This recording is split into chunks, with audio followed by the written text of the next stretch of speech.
this morning is Charleen GreenHalgh. She's our town planner, and she has, usually planning articles can be rather a snoozer.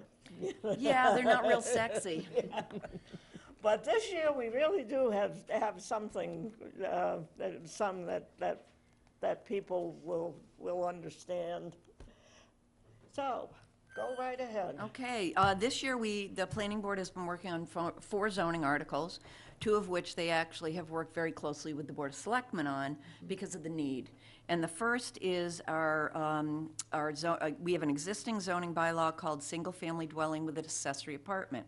And you may be hearing out in the world ADU, and essentially it's the same. It's an accessory dwelling unit to a primary dwelling. And right now we do have that on our books, but it's by special permit. And the major change is this will now be allowable by right. A few changes have occurred to the bylaw itself, besides the being allowed by right. One is we put in a provision that says that if the main house or the apartment are to be rented, it can be no less than 6 months. The idea is that we're looking for long-term rental. We're not looking for, you know, Airbnb or weekly rentals. This is for something that, you know, somebody can live in for a while. If you were at the planning board meeting or watched the public hearing, a third of the board wanted a year restriction, a third of the board wanted none, so we came to the middle and decided on 6 months. So essentially this is to allow for an ADU by right. The criteria is essentially the same, with the exception of the 6-month rental. We have now included cluster subdivision lots within that. So if you had a 10-acre parcel that has 10 lots, but they're only on 12 or 20,000 square feet, as long as the aggregate of those can meet the necessary Board of Health requirements to get an additional bedroom or change bedrooms out, you can do an accessory dwelling unit in one of those cluster subdivisions. We do see the need of this. There was an earlier discussion regarding Article 61. The town's own housing production plan, along with the Barnstable County Regional Housing Market Analysis and 10-year forecast of housing supply and demand for Barnstable County, both demonstrate the need for diversified housing stock. And that's something that we really don't have right now. We're very, very limited on that. The next bylaw that the Board of Selectmen and the Planning Board discussed is Article 24, and that is the freestanding portable signs. Right now, under the zoning bylaw, there is a provision, I should say, there's a definition of A-frame easel sandwich board signs, but there's no other provision for it. Mm-hmm. Any signs, with some minor exceptions, but any signage for a business, you need to have a building permit for, a sign permit for. And there is essentially a requirement that you can't exceed 48 square feet total. Well, last year we had a plethora of A-frame signs popping up all over. So the selectmen and the planning board met to discuss what can we do to try and control this a little bit more. We don't want to prohibit them. Some communities have prohibited them outright. That was not a direction that the selectmen or the planning board wanted to go. So what we did is we put together a bylaw. We changed it from A-frame sign to a freestanding portable sign. We added criteria, and essentially you are allowed one of these such signs that's no more than 6 square feet. Each business gets one sign. You can put it up 2 hours before your business hours start, and at the end of your business day, you must take that sign in. If you by chance happen to have frontage on 2 different roads, you can have one on each road. So we did allow for that provision. And again, this was something that the Planning Board and the Board of Selectmen talked about on 2 separate occasions, with the Selectmen saying, we really do need something here, and the Planning Board was in full agreement on that. This helps folks who may have a disability also, isn't it? We did have a few calls last year to the building department where we did have, in this particular instance, a visually impaired individual who walked right into one of the signs. Signs cannot be on state or town property. They must be on your own private property. And we have one lawfully existing so far freestanding sign. A business did come in. We helped them to figure out where they could put that sign, and they did get a permit. Great. So right now, there may be some other ones that did get previous permits, but as of right now, we have had one that has come in.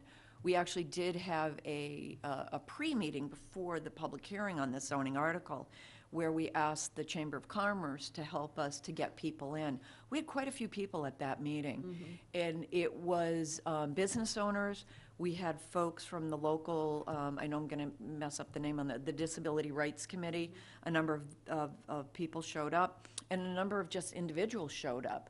And it was a very good conversation. We had a couple businesses go, whoops, I'm not in compliance. I need to come in and see you. So staff is always willing to work with these business owners to figure out if they can have such a sign and where it might be able to be located. So if anybody out there has questions or wants to come in and talk to us. We did have a local church come in and said, well, we're a church. I said, you're exempt. And they went, oh, good. The next bylaw has to do, and this is where it gets really exciting, retaining walls for septic systems. Right now, if you need to have a mounded septic system because of regulations that the Board of Health puts in place or Title V has in place, and the only way you can get your system in is by having a mounded septic system, right now, if you need a retaining wall for that, that is going to be within the sideline setbacks, which is essentially 20 feet in most areas. You need to go to the Zoning Board of Appeals for a variance for that. We felt that that was a little bit cumbersome. So what this bylaw does, it does allow for a reduction to within 10 feet for a mounded septic system. Anything over 4 feet is considered a structure under the building code. However, under the local bylaw, retaining walls are considered a structure, period, so that they have to meet setbacks. And yes, there are a lot of retaining walls out there that don't meet setbacks, but that's the conversation for another time.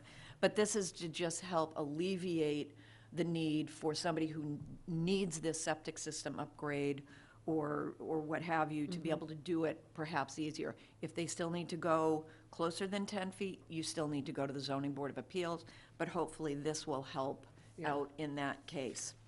The next zoning bylaw has to do with special provisions for lifting existing structures to new appropriate elevations.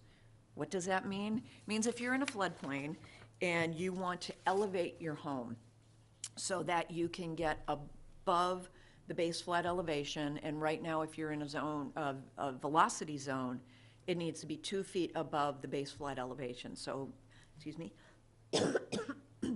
if the base flood elevation is 11 and you're in velocity zone, you need to bring it up to 13. If you're in just what's called an A zone for a flood zone, it's 1 foot above, so you need to go to 12 feet.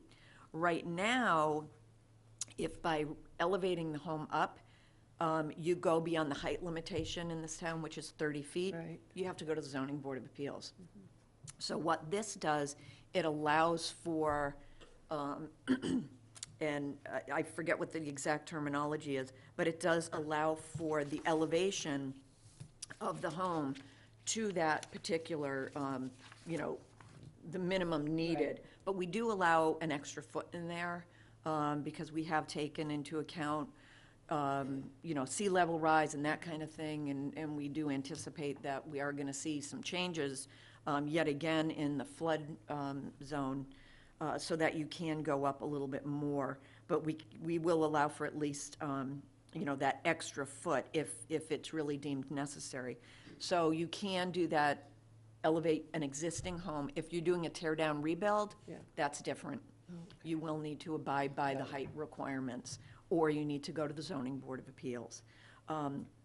So that will help to, hopefully, to alleviate the need for people to have to go to the Zoning Board of Appeals on top of having to spend all the money to do the engineering to get their house elevated to a proper elevation.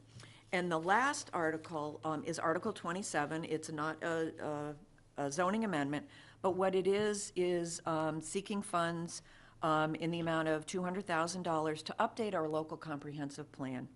The plan was last updated in 2011, and the plan is generally written to be consistent with the Cape Cod Commission Regional Policy Plan, which has recently been updated, and the first draft of the local comprehensive plan guidelines are actually going to be reviewed next week publicly with the town planners, so we'll have a better idea of what that's going to consist of. They have made it easier for towns to comply with regional policy plan requirements. Previously, if you had, and in our case, we already have an approved housing production plan. We have an approved open space and recreation plan, and we have an approved comprehensive wastewater management plan. Under the old provisions of the regional policy plan, when you had to write your local comprehensive plan, I don't want to say they didn't care that you had these studies, but you still had to reverberate what was in them. They've changed that now so that we can just refer to these other documents that we have in place. So this is a perfect time for us, while these plans are still valid, still good, to move forward. You know what, I don't know what it is. The local comprehensive plan it's a plan, it's like your master plan for your town. Okay. And what it does is it's a comprehensive plan. I'll read from the explanation that's in the book. The comprehensive plan shall be internally consistent with policies, forecasts, standards, and of the local community, and shall include the following. So it'll have a growth and development goals and policy statement, a land use statement, a housing statement, economics development, natural and cultural resources, open space and recreation. And the newest component is a service and facilities component of the plan. So we'll be diving into incorporating the capital plan that is done every year and really diving into that. It will also include transportation and also implementation. How are you going to get these things done? So it serves as a guide for future development and needs, not only for zoning, but also for the town as a whole. So it's a guide that the town can use to move forward and how it wants to move forward. Great. Thank you for that. You're welcome. Yep. You may not know this, but might be interesting to find out. Do you know how close we are to build out in the town? Oh, boy. We still have a lot more land that can be developed. We've been very proactive in putting land into conservation, into preservation for well protection, those kind of things, but there still is a lot of raw vacant land out there. I don't know the number off the top of my head.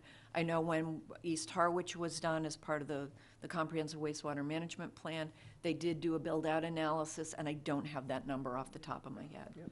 Thank you. No, you know, as you ride around, you think, where else can they develop? And We have a lot of what's termed as owner unknown property in Harwich, which is quite common throughout the Cape. So there is a lot of land that people are doing the research on to try and take hold of that land for future development. So, all right. And I guess that's it for you, and thank you very much. Thanks, Thank you. Charleen. Yeah, nice.